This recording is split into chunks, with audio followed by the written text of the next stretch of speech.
Doctors warn senior women, what's the best blood pressure for older adults? Know the truth. Recent groundbreaking research, published just weeks ago, is set to fundamentally challenge long-held beliefs about blood pressure targets, particularly for individuals over 65. For decades, a consistent message has been propagated. The ideal blood pressure reading is 120/80, a benchmark considered the ultimate goal for optimal health, with the prevailing wisdom being that lower is always better and striving for the lowest possible number is paramount.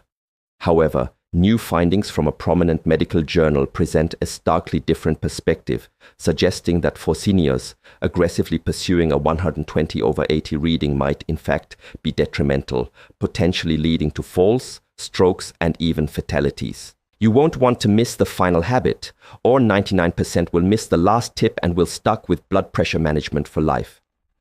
The narrative shifts dramatically when considering the unique physiological needs of older adults. The story of Eleanor, a 78-year-old woman, serves as a poignant illustration of the risks associated with this one-size-fits-all approach. Initially diagnosed with high blood pressure at 68 with a reading of 152/88, Eleanor was placed on medication. Over time, her pressure was consistently lowered with increasing dosages and the addition of a second medication, eventually reaching a reading of 122/78. Her healthcare provider expressed satisfaction, believing this to be the optimal state. However, as her blood pressure dwindled, Eleanor began experiencing alarming symptoms. Dizziness upon standing became a frequent and unsettling occurrence, forcing her to move with extreme caution. Her doctor attributed this to age-related elasticity loss in her blood vessels, advising her to stand slowly. Despite these precautions, the dizziness persisted, evolving into anxiety around movement. Tragically, one morning, while attempting to get out of bed, the dizziness intensified, her knees buckled, and she fell, sustaining a fractured hip that required surgery and extensive rehabilitation. The paramedics noted a significant drop in her blood pressure upon changing positions, a condition known as orthostatic hypotension, where her body could no longer maintain adequate pressure when upright, leading to insufficient blood flow to her brain. The fall initiated a cascade of health issues, including reduced mobility and subsequent pneumonia, which ultimately proved fatal 6 months later. Eleanor's daughter was left with the agonizing realization that her mother's decline and death might have been preventable had her blood pressure been managed differently, highlighting the danger of an overly aggressive pursuit of the 120/80 target in older adults. This devastating outcome underscores the critical need to question the conventional blood pressure guidelines for seniors. The physiological reasons behind why lower blood pressure isn't always better for older adults are multifaceted. Firstly, as individuals age, their arteries naturally lose elasticity, becoming stiffer, a condition known as arteriosclerosis. This reduced flexibility means these vessels are less efficient at absorbing the pressure wave from the heart. Consequently, a slightly higher blood pressure is often necessary to ensure adequate blood flow to vital organs, particularly the brain. In younger individuals with pliable arteries, 120/80 is typically sufficient to maintain brain perfusion even when standing. However, for older adults with stiffer arteries, this pressure may not be enough, leading to drops in blood flow and symptoms like dizziness and falls upon standing. Secondly, the body's baroreceptor sensitivity, which involves sensors in blood vessels that regulate blood pressure by signaling the brain to adjust heart rate and vessel tone, diminishes with age. These receptors respond more slowly in seniors. When an older adult stands up, if their blood pressure is already on the lower side and their baroreceptors are sluggish, there will be a significant pressure drop before the body can compensate, resulting in orthostatic hypertension. Thirdly, older adults metabolize medications differently. Declines in kidney and liver function mean that medications can remain in the body longer and exert stronger effects. A dosage appropriate for a younger person might be too potent for an older individual, leading to dangerously low blood pressure. Finally, the immediate risks for older adults differ. While younger individuals face long-term damage from prolonged high blood pressure, seniors are more vulnerable to the acute dangers of low blood pressure, such as falls and fractures, which can have rapid and fatal consequences. A blood pressure of 140/85, which might pose a minimal immediate risk to a younger person, could be a precursor to life-threatening events for an octogenarian. This necessitates a re-evaluation of risk-benefit calculations, prioritizing fall prevention over achieving a theoretically perfect blood pressure number in older populations. The research I mentioned at the outset, published in a leading medical journal, followed over 15,000 adults aged 75 and older, including those with common age-related conditions like diabetes, previous strokes, and frailty. This study revealed a striking finding. Individuals with systolic blood pressure between 130 and 140 experienced the lowest mortality rates. This demographic exhibited better outcomes than those with blood pressure below 120 or above 150. Critically, the group with blood pressure below 120 faced an increased risk of falls, fainting, acute kidney injury, and death. Conversely, those above 150 were at higher risk for stroke and heart attack. The sweet spot, associated with the longest survival and highest quality of life, was identified as a systolic pressure between 130 and 140. This discovery challenges the conventional wisdom and suggests that a slightly higher blood pressure in older adults offers superior perfusion to vital organs, particularly the brain, effectively preventing orthostatic hypotension and reducing fall risk. These benefits appear to outweigh the theoretical increase in cardiovascular risk associated with this marginally higher range. However, pinpointing an exact target number remains elusive, as it is highly individual, dependent on factors such as specific age, coexisting medical conditions, frailty status, and sensitivity to medications. The case of Harold, a healthy 72-year-old, exemplifies the need for personalized treatment. His initial blood pressure of 146/88 prompted his healthcare provider to recommend lowering it to 120/80. While his pressure successfully dropped to 124/78 with medication, Harold experienced significant fatigue, dizziness, and cognitive impairment, drastically reducing his quality of life. Upon reassessment, considering his overall good health, the decision was made to reduce his medication, allowing his blood pressure to rise to 136/82. This adjustment restored his energy, cleared his mind, and eliminated his dizziness, demonstrating that, for a healthy individual of his age, this pressure, though higher than the conventional target, was both safe and beneficial. In stark contrast, Margaret, also 72, but with a history of diabetes, a prior heart attack, and reduced kidney function, presented a different clinical picture. For Margaret, a pressure of 146/88 was indeed deemed risky. However, lowering it to 120/80 was deemed too low given her complex health profile. A target of 130/80 was established, and with careful medication management, she achieved this target without experiencing adverse effects, significantly reducing her risk of further cardiovascular events. These contrasting scenarios highlight that while a healthy 72-year-old might find comfort and safety at a pressure of 136/82, an individual of the same age with multiple comorbidities may require a more carefully managed target of 130/80, underscoring the imperative of individualized blood pressure management. The distinction between systolic and diastolic pressure is also crucial, particularly for older adults. While systolic pressure, the top number reflecting pressure during heart contraction, tends to rise with age due to arterial stiffening, diastolic pressure, the bottom number representing pressure during heart relaxation, often remains stable or even decreases. This phenomenon leads to a widened pulse pressure, where the difference between systolic and diastolic readings increases. For instance, a reading of 150/75 in a 70-year-old is not necessarily alarming and reflects arterial stiffness. However, a critically low diastolic pressure, especially below 60, can impair blood flow to the heart during its relaxation phase, leading to complications. Eleanor's fall, for example, occurred when her systolic pressure plummeted to 82 and her diastolic to 54.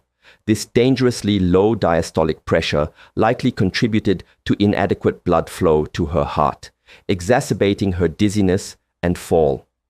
When blood pressure is too low in older adults, the brain, situated at the top of the body, faces challenges in receiving adequate blood supply. The upward flow of blood against gravity requires sufficient pressure. In older individuals with stiffened blood vessels and reduced baroreceptor sensitivity, maintaining this flow is more difficult. A systolic pressure dropping below approximately 110 can lead to reduced blood flow to the brain, manifesting as subtle yet significant symptoms such as dizziness, lightheadedness, confusion, fatigue, and difficulty concentrating. These symptoms, often dismissed as signs of aging, can actually be indicators of insufficient brain perfusion. Research utilizing brain imaging has corroborated that older adults with very low blood pressure exhibit decreased blood flow to specific brain regions, potentially accelerating cognitive decline, memory issues, and difficulties with complex reasoning over time. Some researchers posit that the overly aggressive lowering of blood pressure in seniors might be a contributing factor to the increasing rates of dementia, a controversial but concerning possibility. Furthermore, kidney function, which relies on adequate blood pressure for effective filtration, can be compromised by hypertension, particularly in older adults whose kidneys may already be functioning at a reduced capacity.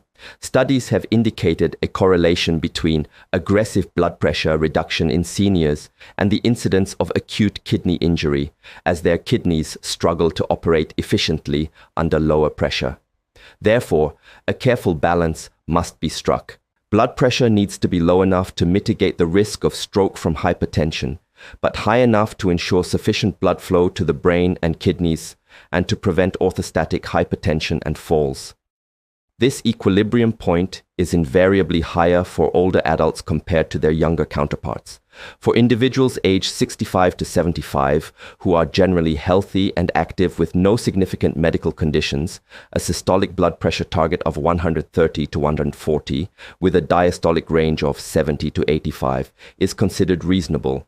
This range provides adequate organ perfusion while still offering cardiovascular protection. For those aged 75 to 85 who are in relatively good health, a slightly higher target of systolic 135 to 145 and diastolic 70 to 85 may be appropriate, accounting for increased arterial stiffness and slower baroreceptor responses. For adults over 85 or those identified as frail regardless of age, a systolic pressure of 140 to 150 with a diastolic range of 70 to 85 is often recommended, prioritizing fall prevention and the maintenance of quality of life, as the risks associated with moderately elevated blood pressure are generally lower than those associated with falls. For older adults managing conditions like diabetes, a history of stroke or heart disease, the targets may need to be slightly adjusted, typically within the systolic range of 130 to 135, while remaining vigilant for any signs of side effects or orthostatic hypotension. The management of blood pressure in older adults with chronic kidney disease is complex, often requiring individualized targets, frequently around systolic 130 to 140, to balance kidney protection with adequate perfusion.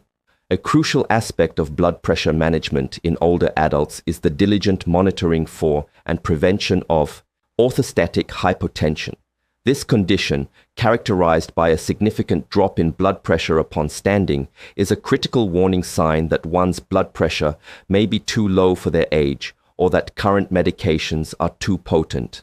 A simple yet effective home test for orthostatic hypotension involves lying down for 5 minutes, measuring blood pressure, then immediately standing and remeasuring. A drop of more than 20 points in systolic pressure or 10 points in diastolic pressure indicates the presence of orthostatic hypotension. For instance, if blood pressure falls from 130 over 80 while lying down to 105 over 68 upon standing, this 25-point systolic drop signifies orthostatic hypotension, a potentially dangerous situation necessitating a review and possible adjustment of medications, even if the baseline blood pressure readings appear acceptable. Eleanor's severe orthostatic hypotension, with a systolic drop of 36 points, clearly illustrates the danger, while Thomas's case highlights how addressing a similar issue, even with slightly higher baseline readings, resolved his dizziness and improved his quality of life. The protocol for determining an individual's ideal blood pressure involves a comprehensive, multi-step approach rather than a singular numerical target. Step 1 emphasizes regular home blood pressure monitoring, logging readings both morning and evening for at least 2 weeks to establish an accurate average, as office readings can be influenced by situational factors.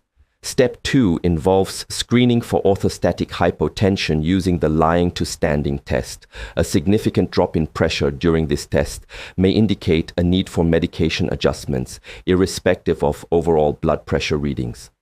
Step 3 focuses on assessing symptoms such as dizziness, fatigue, or cognitive difficulties, which can signal that blood pressure is too low, or conversely, recognizing the absence of symptoms, which suggests current blood pressure levels may be acceptable.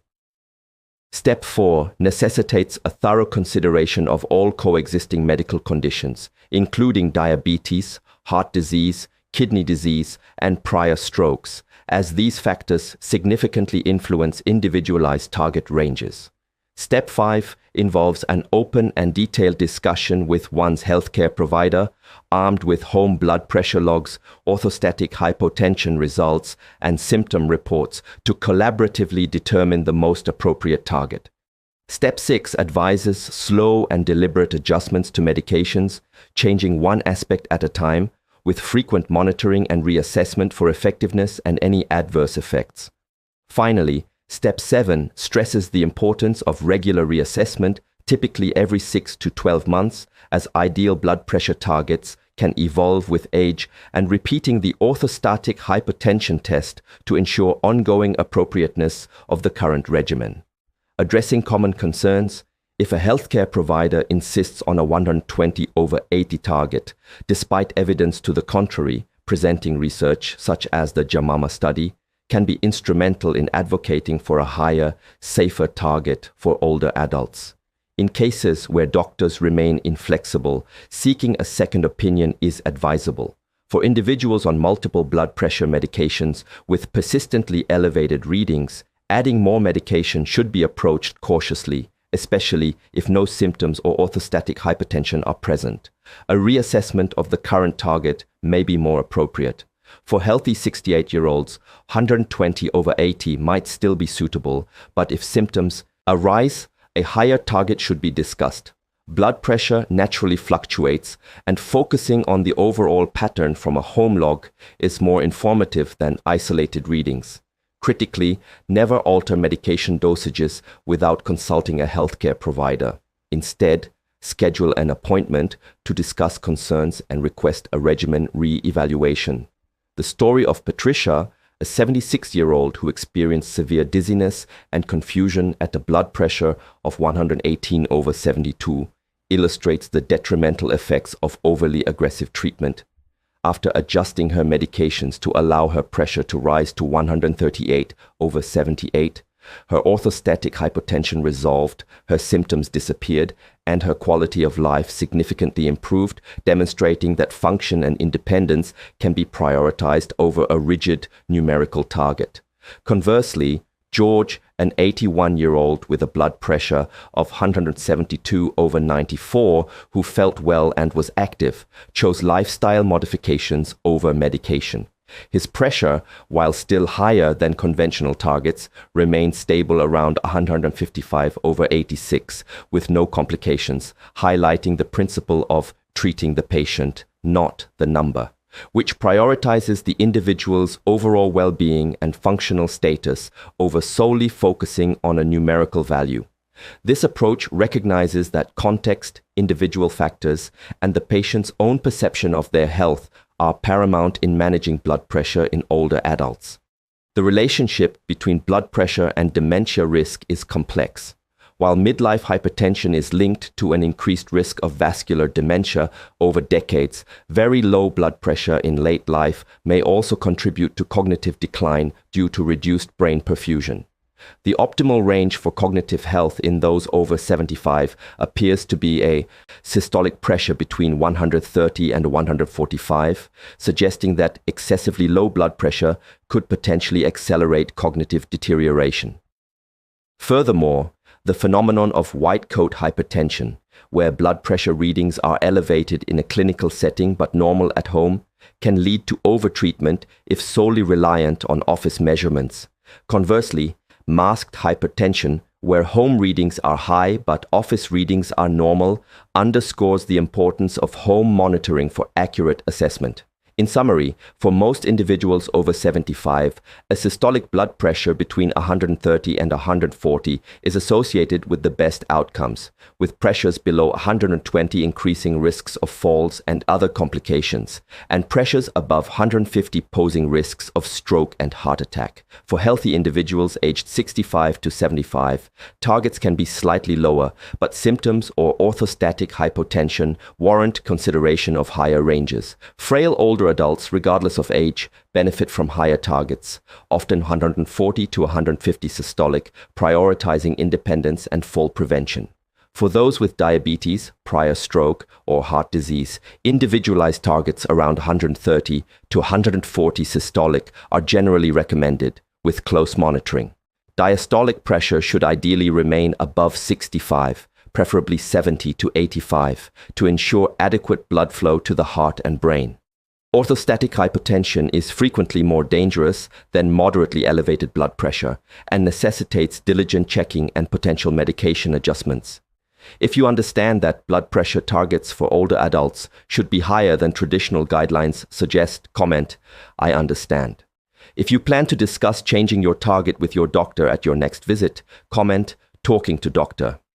Eleanor's daughters. Advocacy following her mother's death prompted new guidance for physicians, emphasizing blood pressure targets in older adults and the risks of overtreatment. This video aims to empower seniors with up-to-date information, encouraging informed discussions with their healthcare providers to prevent unnecessary falls, injuries, and deaths. Share this video with friends and family over 65, especially those on blood pressure medication experiencing dizziness or fatigue, as this knowledge can be life-saving. Subscribe for accurate current medical information, as guidelines often lag behind research. Comment "too low" if you suspect your blood pressure is too low for your age, "perfect" if you believe your current range is appropriate, or "talking to doctor" if you intend to discuss target adjustments. Bookmark this video for future reference and use this information to advocate for your health.